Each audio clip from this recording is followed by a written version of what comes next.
पुराने समय की बात है। एक राजा था। वह बड़ा समझदार था और हर नई बात को जानने को इच्छुक रहता था। उसके महल के आंगन में एक बकौली का पेड़ था।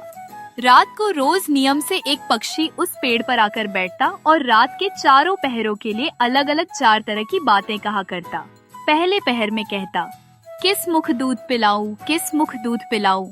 दूसरा पहर लगते बोलता, ऐसा कहूँ न दीख, ऐसा कहूँ न दीख। जब तीसरा पहर आता तो कहने लगता, अब हम करबू का, अब हम करबू का। जब चौथा पहर शुरू होता तो वह कहता, सब बम्मन मर जाए, सब बम्मन मर जाए। राजा रोज रात को जागकर पक्षी के मुख से चारों पहरों की 4 अलग अलग बातें सुनता। सोचता पक्षी क्या कहता, पर उसकी समझ में कुछ न आता। राजा की चिंता बढ़ती गई। जब वह उसका अर्थ निकालने में असफल रहा तो हार कर उसने अपने पुरोहित को बुलाया। उसे सब हाल सुनाया और उससे पक्षी के प्रश्नों का उत्तर पूछा। पुरोहित भी एक साथ उत्तर नहीं दे सका। उसने कुछ समय की मुल्लत मांगी और चिंतित होकर घर चला आया।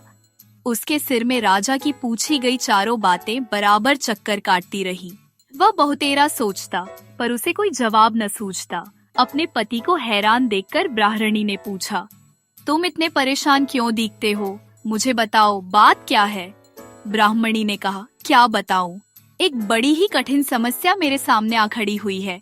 राजा के महल का जो आंगन है, वहाँ रोज रात को एक पक्षी आता है और चारों पहरों में नित्य नियम से 4 अलग अलग बातें कहता है। राजा पक्षी की उन बातों का मतलब नहीं समझा तो उसने मुझसे उनका मतलब पूछा, पर पक्षी की पहेलियां मेरी समझ में भी नहीं आती। राजा को जाकर क्या जवाब दूं? बस इसी उधेड़ बुन में हूँ।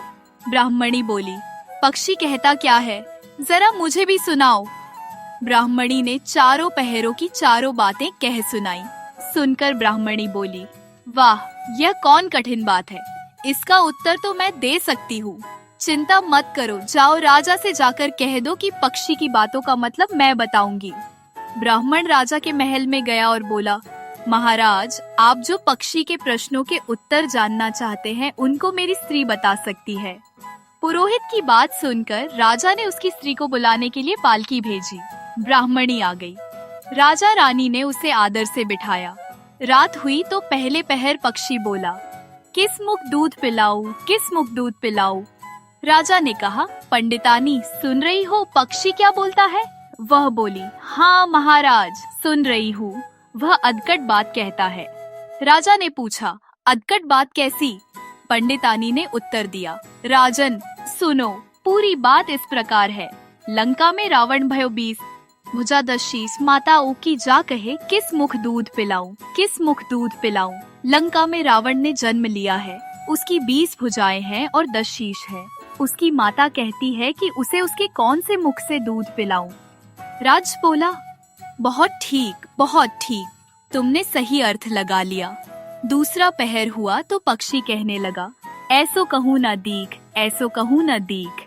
राजा बोला, पंडितानी इसका क्या अर्थ है?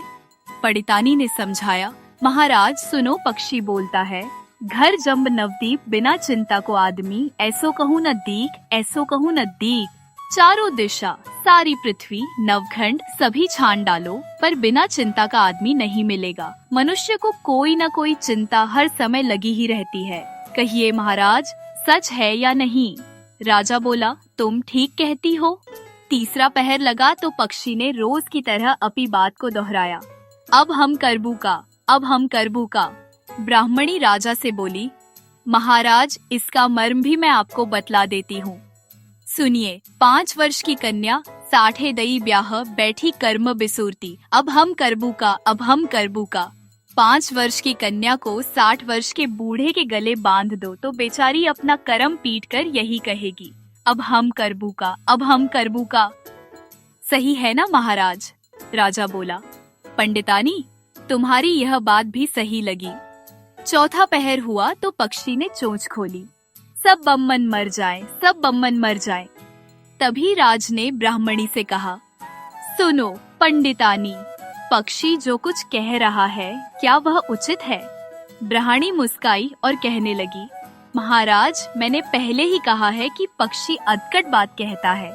वह तो ऐसे सब ब्राह्मणों के मरने की बात कहता है। विश्वास संगत जो करे सुरा मांस जो खाइए, बिना सपरे भोजन करे, वह सब बम्मन मर जाए, वह सब बम्मन मर जाए। जो ब्राह्मणी वेश्या की संगति करते हैं, सुरा और मांस का सेवन करते हैं और बिना स्नान किए भोजन करते हैं, ऐसे सब ब्राह्मणों का मर जाना ही उचित है। जब बोलिए, पक्षी का कहना ठीक है या नहीं? राजा ने कहा, तुम्हारी चारों बातें 52 तोला पावरत्ती ठीक लगी, तुम्हारी बुद्धि धन्य है। राजा रानी ने उसको बढ़िया कपड़े और गहने देकर मान सम्मान से विदा किया। अब पुरोहित का आदर भी राज दरबार में पहले से अधिक बढ़ गया।